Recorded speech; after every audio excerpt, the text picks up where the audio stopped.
انس، جزیرہ یہ خبر دے رہا تھا کہ قطری وزیر اعظم پہلے سے اس وقت سوئٹزرلینڈ میں موجود ہیں، اور کون کون اس مذاکرات میں یا وہاں شامل ہو سکتا ہے اور کون کون آ سکتا ہے ابھی مزید؟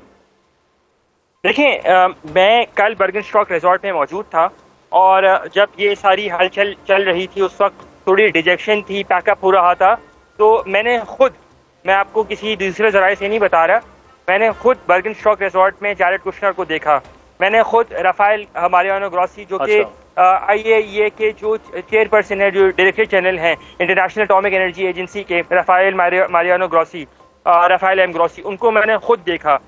جو میری ذرائع سے وہاں بات ہوئی، آس پاس لوگوں سے بات ہوئی، انہوں نے بتایا کہ جیرڈ کشنر تو جمعرات سے ہی برگن اسٹاک ریزورٹ میں موجود ہیں۔ تو اسٹیو وٹکوف نے آنا تھا، اسٹیو وٹکوف کے بارے میں اب میں پڑھ رہا ہوں، سن رہا ہوں، ذرائع سے بھی یہی سن رہا ہوں کہ وہ آ رہے ہیں اور وہ آ چکے ہیں۔ آج شام یا کل صبح کے بارے میں بتایا جا رہا ہے کہ پاکستانی اعلیٰ سطحی وفد جو ہے وہ کل تک آ جائے گا، اور اس کے بعد جے ڈی وینس بھی جو ہے وہ کل کسی وقت پہنچ جائیں گے، اور پھر کل دوپہر میں یا شام میں یہ سلسلہ جو ہے واپس ریزیوم ہو جائے گا۔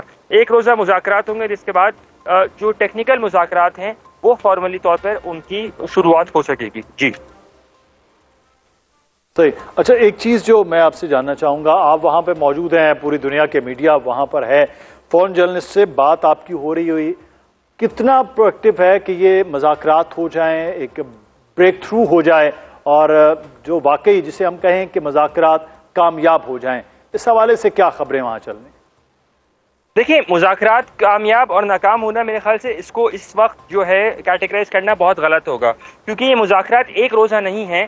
کل جو ہے وہ فارمل کمنسیشن کے لیے، جیسے کہتے ہیں اوپننگ سیریمنی ہو، اس کے بعد فائنل جو ہے وہ 60 روز کے بعد یا 60 روز کے اندر ہوگا۔ تو اگر جب اوپننگ سیریمنی یا آغاز کو ہم کامیابی یا اس کے فیلئر سے جوڑ دیتے ہیں تو میرے خیال سے تھوڑا سا انفیئر ہوگا۔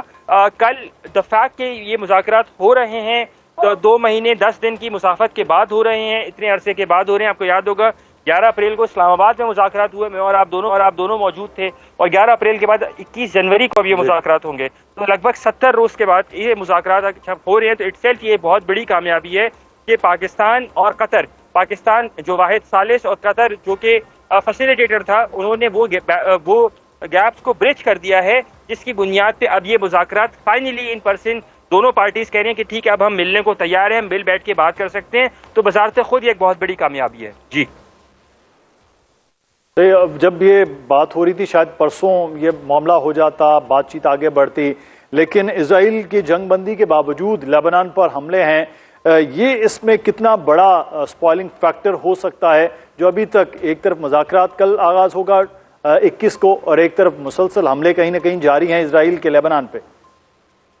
دیکھیں، اسرائیل کے مسلسل حملے جو جاری ہیں اس میں میرے خیال سے میرے اندازے کے مطابق امریکہ نے اپنی ایک واضح پالیسی جو ہے وہ ڈیفائن کر دی ہے، اینڈ اس حوالے سے یہ بات ایرانی سائڈ کو بھی کلیئرلی کمیونیکیٹ کر دی گئی ہے۔ یہی وجہ ہے کہ ایرانی سائڈ اب امریکی جو یقین دہانیاں سے اس سے یقین دہانیوں سے کچھ حد تک مطمئن نظر آتی ہے، اور اسی بنیاد کے اوپر یہ مذاکرات ہمیں ہوتے ہوئے نظر آ رہے ہیں۔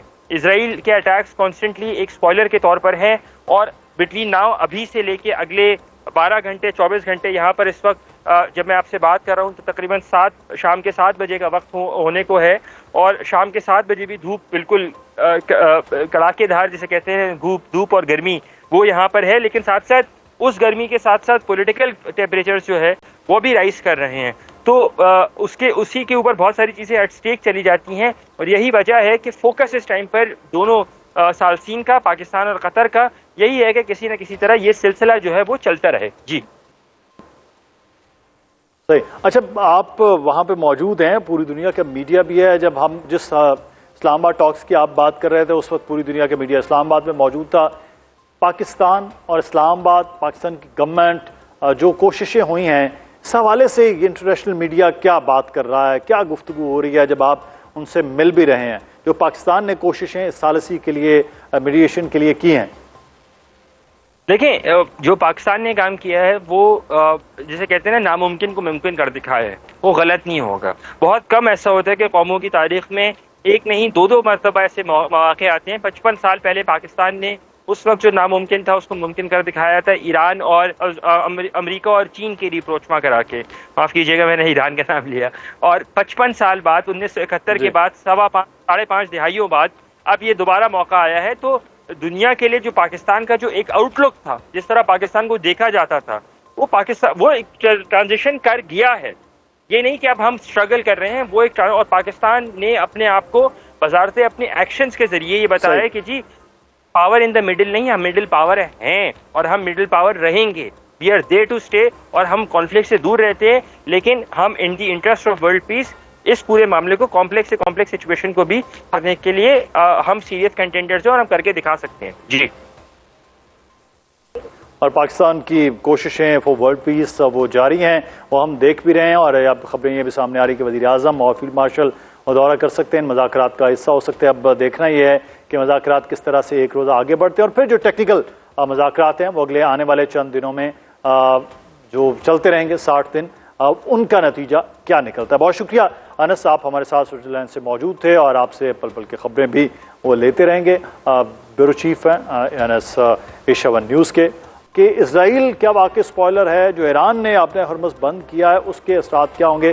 اور امریکہ اور اسرائیل کے درمیان کیا کوئی رفٹ ہو رہی ہے؟ اسرائیل واقعی امریکہ پر اتنی گہری چھاپ کر چکا ہے اور اتنا کنٹرول کر چکا ہے کہ وہ اب اس کے کنٹرول سے خود باہر ہو چکا ہے. اب جنیوا میں کیا سچویشن ہے اور کون کون آ رہا ہے اور کس طرح سے تیاریاں ہیں، یہ آپ نے جانا ہے. بریک سے پہلے وہاں ہمارے جو ایشیا ون نیوز کے کورسپونڈنٹ ہیں انس، وہ آپ کو بتا رہے تھے. لیکن اس پہ ایک تجزیہ بہت زیادہ ضروری ہے کہ جو اس وقت سچویشن ہے وہ کس طرف جا رہی ہے، اور اس پہ ہم بات کریں گے. ہمارے ساتھ موجود ہیں اس وقت سردار مسعود خان صاحب، اقوام متحدہ میں سابق مستقل مندوب اور سفیر رہے جنیوا نیو یارک میں، اور چین اور امریکہ میں پاکستان کے سفیر ہیں. دو بڑے اہم ملک جو ہیں ان میں بھی سفارتکاری کرتے رہے، اور پھر سابق صدر آزاد جموں کشمیر بھی رہے ہیں. ان کا تجزیہ ہمیشہ بڑا اہم ہوتا ہے اور جسے ہم کہتے ہیں نا ایکڈیمکلی چیزوں کو دیکھا جا رہا ہوتا ہے. بہت شکریہ سردار صاحب آپ کے وقت کا.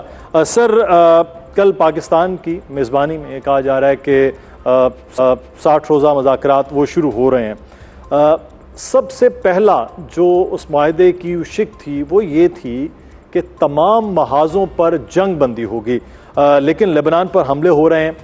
اسرائیل کا نہ رکنا، اس کی کیا وجہ لگ رہی؟ کیا کوئی آشیرواد ہے یا وہ واقعی اسپوائلر ہے یا کوئی ڈبل گیم چل رہی ہے؟ بہت بہت شکریہ مجھے موقع دینے کا. آپ سے ہمیشہ گفتگو کر کے مجھے بھی کچھ سیکھنے کا موقع ملتا ہے.